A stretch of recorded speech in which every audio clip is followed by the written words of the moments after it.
Hi, welcome back on Evolve Quest. My name is Katrin. I'm an executive coach, helping you to create a career you love. So I wanted to mention quickly that this month I'm offering free 45-minute career review sessions to the first 10 people who reach out to me.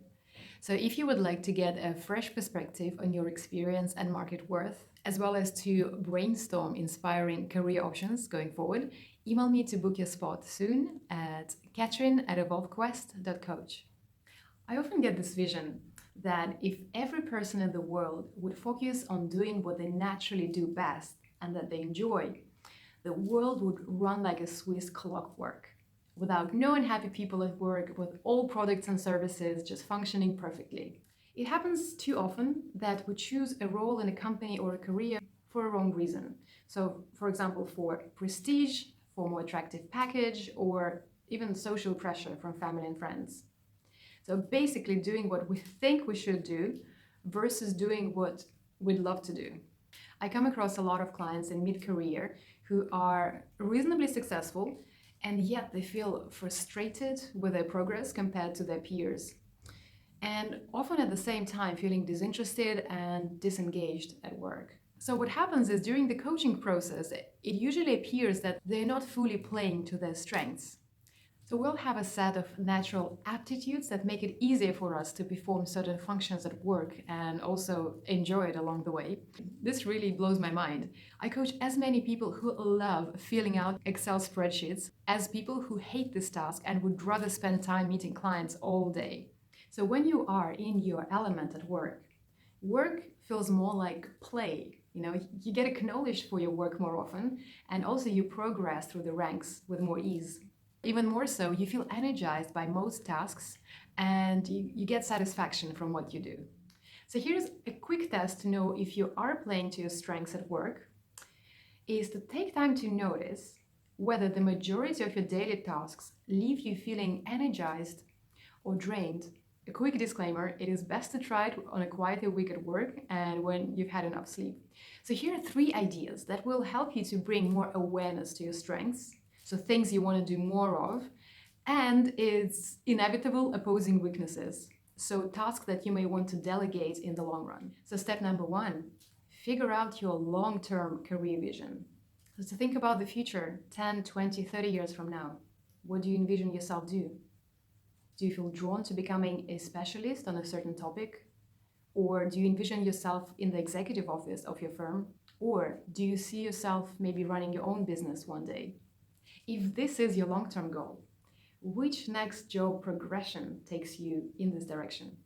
Number 2, take a personality test if you haven't already. There are many free or affordable versions online, so I prefer to use Enneagram or Myers-Briggs type indicator. So once you have it done, look at what are the results telling you. Which strengths are you willing to express more of at work? Number 3, and this one is a little scary, but it's the most effective out of everything that I mentioned here. So do a 360-degree feedback exercise. Get feedback from people who know you well, who you've had a relationship with, personal or professional, and who can give you honest feedback. So you're going to call or email 10 to 12 people, asking them to answer these 4 simple questions. Simple. Number 1, what are your 3 greatest strengths? What can you do better than most people they know?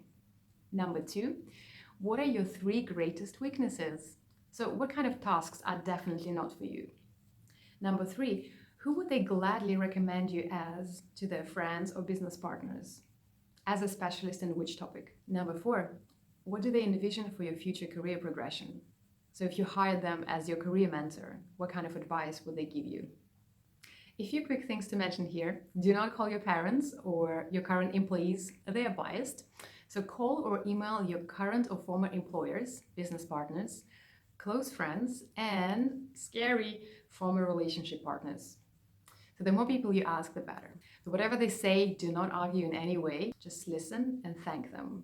So once you've completed one or all of these steps, think about how you can further align your current role closer to your strengths that you've identified, and maybe you've known about them from before. as well as steadily move away from activities that you know are going to drain your energy in the long term. Think about what changes do you have to make today, and what support do you need to ask for from your employer or your team. Yes, initially it can feel really uncomfortable asking to take on new tasks and maybe also having to delegate others, or maybe even having to move teams. But think about the long-term benefit for your employer and yourself of having an engaged, well-skilled, and inspired employee expressing their greatness at work daily. So you may or may not like to use this kind of line of argument when you're speaking with your boss. Now, I would love to hear your thoughts and ideas on identifying and moving closer to building a career around your strengths. Share this video with anyone who would appreciate hearing this, and subscribe to my YouTube channel for more ideas on how to create a life of purpose and inner peace. I'll see you soon.